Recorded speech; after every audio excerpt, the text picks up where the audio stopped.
A'udzu billahi minasyaitonir rajim.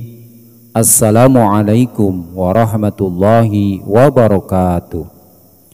Terima kasih Anda telah hadir di channel YouTube kami, saluran informasi yang mengkisahkan kisah-kisah Islami serta kisah ulama dan kekasih Allah. Kami telah mengumpulkan kisah-kisah dari orang-orang yang soleh. Seperti apa kisahnya? Sebelum mulai kisah ini, mari kita bersama-sama menuliskan sholawat Nabi Muhammad SAW. Semoga sholawat ini menjadi saksi di akhirat kelak dan mendapatkan syafaat untuk kita semua. Yang baru gabung silahkan subscribe, like, komen, dan share di channel ini.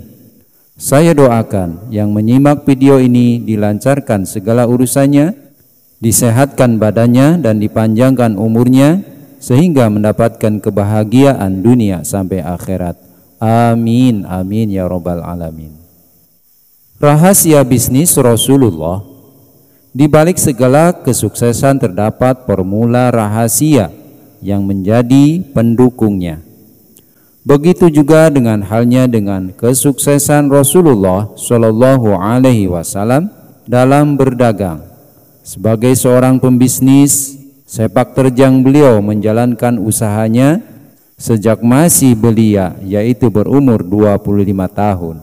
Cukup mengesankan banyak pihak, apalagi kalau dilihat di zaman sekarang ini, anak berusia 25 tahun baru mulai memasuki lapangan kerja. Belum berpikir untuk berbisnis, Rasulullah membuktikan bahwa usia muda bukan menjadi halangan untuk bisa sukses berbisnis dan mandiri secara finansial. Beberapa prestasi yang telah dicapai oleh Rasulullah dalam bidang bisnis, yaitu berani menghidupi kehidupannya sendiri sebagai wirausaha pedagang usia yang masih belia. Di usia kanak-kanak, beliau pernah ikut serta bersama pamannya berdagang di Syria. Ketika belum mempunyai modal untuk berbisnis, Rasulullah menjadi manajer perdagangan para investor, sahibul mal, dengan sistem bagi hasil, seperti ketika beliau diangkat sebagai manajer dan pemimpin ekspedisi ke pusat perdagangan Habsah di Yaman oleh seorang investor besar mereka, yaitu Khadijah. Bekerja sama dengan Rasulullah, Khadijah mendapatkan keuntungan besar dari hasil perdagangannya. Berpengalaman 4 kali memimpin ekspedisi perdagangan untuk Khadijah ke Bahrain, Syria, Joras di sebelah timur semenanjung Arab. Selain dengan Khadijah, Rasul juga sudah berpengalaman mengikuti ekspedisi lain, sehingga sudah 6 kali beliau melakukan ekspedisi dagang besar. Nabi Muhammad merupakan pembisnis besar yang terkenal di Yaman, Syria, Basrah, Yordania, dan Irak, hingga kota-kota perdagangan lain di Jazirah Arab.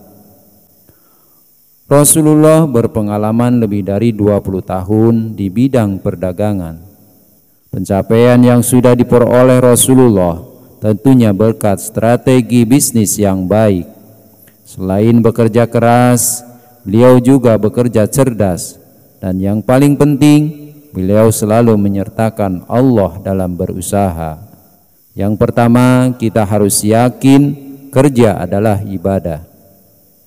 Berusaha dan bekerja merupakan kegiatan yang selalu mendapatkan perhatian dari ajaran Islam.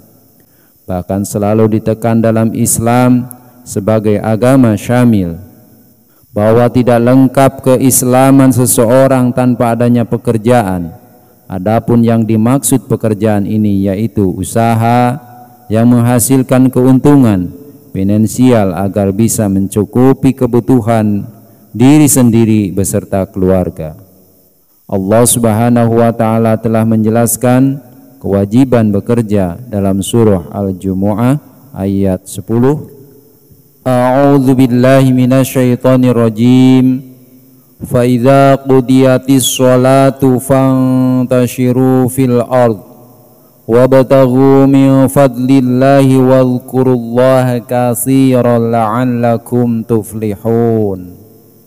Apabila telah ditunaikan sholat, maka bertebarlah kamu di muka bumi dan carilah karunia Allah dan ingatlah Allah sebanyak-banyaknya supaya kamu beruntung. Quran Surat Al-Jumu'ah ayat 10. Selain itu, Allah juga menyebutkan anjuran berdagang menurut Islam dalam Al-Quran Surat Al-Baqarah ayat 275, yakni padahal Allah telah menghalalkan jual beli dan mengharamkan riba. Quran Surat Al-Baqarah ayat 275. Sementara itu, Rasulullah pun pernah ditanya oleh sahabat beliau, pekerjaan apa yang paling baik wahai Rasulullah? Kemudian Rasulullah menjawab, seorang bekerja dengan tangannya sendiri dan setiap jual beli yang bersih. Dari kisah tersebut telah membuktikan bahwa pentingnya bekerja keras. Rasulullah pun bersabda, sungguh seandainya salah seorang di antara kalian mengambil beberapa utas tali, kemudian pergi ke gunung, kemudian kembali memikul seikat kayu bakar dan menjualnya. Kemudian dengan hasil itu Allah mencukupkan kebutuhan hidupmu. Itu lebih baik daripada meminta-minta kepada sesama manusia, baik mereka memberi maupun tidak. Berdasarkan ayat dalam Al-Quran dan hadis tersebut, terlihat bahwa Islam mewajibkan umatnya untuk bekerja. Karena hukumnya wajib, maka apabila dilakukan dapat bernilai ibadah dan dapat mendatangkan pahala. Sementara apabila ditinggalkan bisa mendatangkan murka dari Allah Subhanahu wa taala. Bisa dikatakan bahwa pekerjaan kita adalah bentuk ibadah dan iman kepada Allah Subhanahu wa taala. Cara mengumpulkan rezeki pun harus sesuai tuntunan yang ada dalam agama Islam. Semua harus dilakukan dengan cara yang jujur, sesuai tuntunan Allah dan bersumber dari suatu yang halal. Karena kelak di akhirat, semua yang kita peroleh akan diminta pertanggungjawabannya di hadapan Allah Subhanahu wa taala. Yang kedua, kita mencari ridho Allah. Sebenarnya apa yang menjadi niat kita menjalankan sebuah bisnis? Apakah hanya ingin menambah penghasilan semata dan mendapatkan uang sebanyak-banyaknya? Mungkinkah bisnis yang akan dibangun ingin mencari ridha Allah Subhanahu wa taala seperti halnya yang dilakukan oleh Rasulullah? Seperti yang sudah kita ketahui bersama, Nabi Muhammad SAW berdagang dengan cara yang tidak biasa. Bahkan di zaman sekarang, mencari pedagang yang memiliki sifat seperti Rasulullah sepertinya sukar sekali. Beliau berdagang dengan cara yang jujur. Di saat menawarkan barang dagangannya, beliau jujur mengatakan harga barang tersebut saat dibeli. Setelah itu beliau menawarkan pembeli untuk menawar harga yang lebih tinggi untuk mendapatkan keuntungan. Secara selintas, cara dagang beliau tidak akan bisa mendatangkan keuntungan yang banyak, bukan? Namun nyatanya Rasulullah memiliki kekayaan yang tidak sedikit. Buktinya saat meminang Siti Khadijah, beliau memberi mahar 20 ekor unta. Jika dihitung satu unta harganya 20 juta, maka mahar untuk Khadijah sekitar 400 juta. Jumlah yang tidak sedikit, bukan? Intinya, bisnis Rasulullah bisa sukses itu karena selalu dekat dengan Allah Subhanahu wa taala. Dalam hati tertanam iman yang kuat dan pantang menyerah. Dalam perjalanan bisnisnya selalu menyambungkan hati agar selalu mengingat Allah Subhanahu wa taala di setiap waktu. Yang ketiga, spiritualisasi dalam bisnis. Di saat menjalankan bisnis, Rasulullah tidak hanya berpikir secara logika, tetapi juga menerapkan banyak amalan ibadah dalam setiap langkahnya. Rasulullah yakin apabila manusia memang harus berusaha, tetapi hasilnya tetap ditentukan Allah. Berikut ini amalan-amalan Rasulullah yang mengiringi beliau menjalankan sebuah bisnis. Yang pertama, mengawali dengan basmalah dan mengakhiri dengan hamdalah. Mengucapkan bismillah sangat dianjurkan ketika hendak memulai melakukan sesuatu. Ketika kita mengucapkan bismillah, berarti kita telah mengalihkan kemampuan yang ada pada diri kita kepada kemampuan Allah. Beberapa semua yang kita kerjakan mendapat ridho Allah dan diberi kemudahan serta kelancaran. Demikian pula ketika kita telah selesai beraktivitas, hendaknya mengucapkan alhamdulillah. Hal tersebut merupakan rasa syukur kita karena telah menyelesaikan sesuatu, bersyukur karena sudah diberi kemudahan dan kelancaran di saat melakukannya. Dan jika kalian manusia mau bersyukur atas nikmat yang telah Engkau berikan kepada kalian, maka niscaya Aku akan menambah nikmat yang telah Aku berikan kepada kalian. Dan jika kalian kufur, tidak mau bersyukur, maka ketahuilah niscaya siksaku itu pedih. Quran Surat Ibrahim ayat 7. Mengucapkan alhamdulillah juga mempunyai banyak manfaat, yaitu mendapatkan pahala, diampuni dosa, bertambah rezekinya, membuat hati lebih tenang, meningkatkan kesejahteraan, dan bisa terhindar dari stres. Yang kedua, pembisnis harus rajin sedekah. Rasulullah selalu mencontohkan rajin bersedekah. Tidak perlu menunggu jadi orang kaya untuk bersedekah. Juga tidak perlu menunggu harta kita mencapai nisabnya. Lakukan sedekah dengan rutin.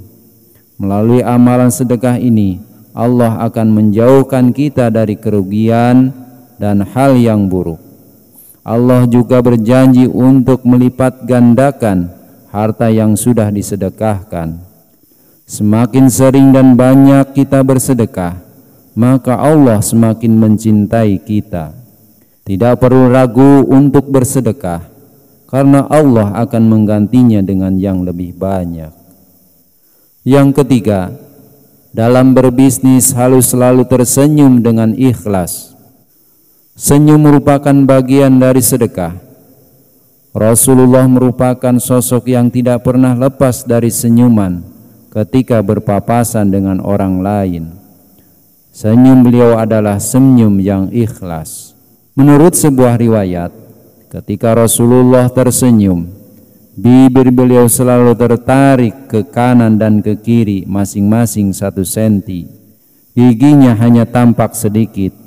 Badan dan wajah beliau selalu ikut menghadap ke arah orang yang diberi senyuman. Ketika kita memberikan senyuman kepada orang lain, maka orang tersebut dengan otomatis juga akan ikut memberikan senyuman kepada kita. Dalam berbisnis, kita harus menyegerakan sholat dan menyediakan tempat ibadah bagi karyawan. Ketika masuk waktu sholat, Rasulullah segera menghentikan aktivitas bisnisnya. Sholat merupakan bentuk ketaatan dari manusia kepada Allah Sang Maha Pencipta. Dengan begitu, berdagang dan menjalankan bisnis tidak boleh menghalangi hubungan ketaatan Allah. Justru dengan amalan sholat akan mendekatkan kita kepada Allah Subhanahu wa ta'ala. Satu hal lagi yang bisa kita contoh dari Rasulullah, yaitu menyediakan waktu dan tempat untuk sholat karyawan. Supaya lebih berkah sebaiknya disediakan tempat salat yang bersih, lengkap dengan alat salatnya untuk digunakan oleh karyawan. Yang kelima, sebagai seorang pembisnis, mengerjakan salat duha. Selain menunaikan salat wajib yang 5 waktu dalam sehari, Rasulullah nyaris tidak pernah meninggalkan salat duha. Setelah habis waktu salat subuh, salat duha 2 rakaat akan menjaga kondisi kesehatan fisik dan pikiran kita. Pada salat duha yang kedua dan dilanjutkan merupakan amalan pembuka rezeki bagi siapa saja yang melakukannya. Semakin banyak seseorang melakukan salat duha pada pagi hari, maka semakin besar pula pintu rezeki terbuka baginya. Pada sebuah hadis, Aisyah mengatakan bahwa Rasulullah biasanya melakukan salat duha sebanyak 4 rakaat dan menambah seperti yang dikehendaki Allah. Hadis riwayat Muslim. Keterangan selanjutnya mengatakan bahwa Rasulullah melaksanakan salat duha setelah 4 rakaat karena menjadi kehendak Allah.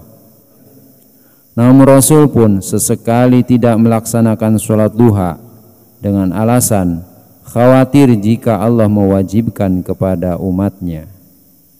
Aku tidak melihat Rasulullah dengan tetap melaksanakan salat duha, namun sungguh aku melakukannya dengan tetap. Hadis riwayat Muslim. Dalam hadis lainnya, Aisyah istri Rasulullah mengatakan, Rasulullah masuk ke rumahku, kemudian beliau salat duha sebanyak 8 rakaat. Hadis riwayat Ibnu Hibban. Hadis-hadis tersebut mengatakan bahwa istri Rasulullah seringkali menyaksikan beliau salat sunnah duha di dalam rumahnya. Yang keenam, sebagai pembisnis menunaikan salat tahajud. Rasulullah juga rajin melaksanakan salat malam atau bisa disebut salat tahajud. Salat malam ini sebaiknya dilakukan pada sepertiga malam, yaitu antara pukul 23 sampai 03 dan diakhiri dengan salat witir. Sebagai seorang pembisnis harus pandai bersyukur dan tawakal. Tawakal adalah pekerjaan hati manusia dan puncak tertinggi keimanan. Apabila seorang muslim telah bertawakal, berserah diri kepada Allah Subhanahu wa taala, maka mulialah sifatnya. Pada hadis riwayat At-Tirmidzi mengatakan bahwa pada zaman Rasulullah ada seorang laki-laki ingin meninggalkan untanya di depan masjid tanpa diikat dengan alasan ia bertawakal kepada Allah Subhanahu wa taala. Saat itu Rasulullah mengatakan, ikatlah untamu terlebih dahulu, kemudian bertawakal. Berdasarkan cerita tersebut, Nabi mengajarkan kepada kita agar bekerja dan berupaya terlebih dahulu sebelum pasrah kepada Allah Subhanahu wa taala. Konsep tentang tawakal sesungguhnya yaitu tawakal harus diawali atau ada sebuah usaha. Selain bertawakal, Rasulullah juga mengajarkan kita untuk pandai bersyukur. Bersyukur dengan hati, yaitu menyadari sepenuhnya bahwa segala nikmat dan rezeki yang diperoleh merupakan karunia dari Allah Subhanahu wa taala. Dengan begitu akan timbul sikap menerima karunia yang diberikan oleh Allah dengan penuh rasa ikhlas, tanpa kecewa, keberatan, meskipun nikmatnya hanya sedikit.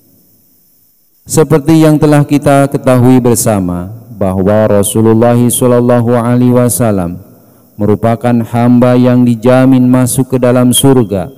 Suatu ketika istri beliau yaitu Aisyah bertanya kepada suaminya yang selalu mengerjakan sholat tahajud sepanjang malam. Bahkan diceritakan kondisi kaki Nabi Muhammad yang bengkak lantaran sholat panjangnya. "Ya Rasulullah, bukankah Allah Subhanahu wa ta'ala telah mengampuni dosamu yang terdahulu dan yang akan datang?" Ujar Aisyah. Dalam kisah tersebut, Aisyah mengisyaratkan pertanyaan mengapa Rasulullah Shallallahu Alaihi Wasallam bersusah-susah ibadah, padahal sudah dijamin masuk surga oleh Allah. Seluruh kesalahan beliau, jika pun ada, sudah diampuni oleh Allah. Nabi Muhammad merupakan makhluk yang paling mulia di muka bumi. Lalu mengapa beliau merepotkan diri ibadah sepanjang malam? "Bukankah lebih elok jika aku menjadi hamba yang bersyukur?" jawab Rasulullah. Hadis riwayat Bukhari. Dari pernyataan Rasulullah, kita umatnya diberi contoh bahwa hakikat ibadah bukanlah sebatas ibadah pembersih diri dari dosa. Ibadah adalah luapan rasa syukur kepada Allah. Sebenarnya banyak hal-hal yang harus disyukuri oleh seorang hamba. Dari biasanya nikmat yang diberikan Allah akan terasa nilainya ketika Allah Subhanahu wa ta'ala telah mencabutnya. Oleh karena itu, sebelum Allah mengambil nikmat itu, syukurilah keberadaannya. Sesungguhnya jika kamu bersyukur, pasti kami akan menambah nikmat kepadamu. Dan jika kamu mengingkari nikmatku, maka sesungguhnya azabku sangat pedih. Quran Surat Ibrahim ayat 7. Tidak hanya tekun dan khusyuk melakukan sholat malam, Rasulullah juga sangat tekun puasa, zikir, dan sangat dermawan kepada orang lain. Posisinya yang sangat istimewa tidak membuat beliau bermalas-malas untuk beribadah. Semua itu beliau lakukan sebagai sarana bersyukur kepada Allah Subhanahu wa ta'ala. Begitu cara Rasulullah bersyukur atas semua kenikmatan yang telah diberikan Allah, bukan hanya sekedar lisan, tetapi beliau melakukannya dengan tindakan, yaitu beribadah dengan tekun dan khusyuk. Wallahu a'lam bishawab. Wassalamualaikum warahmatullahi wabarakatuh.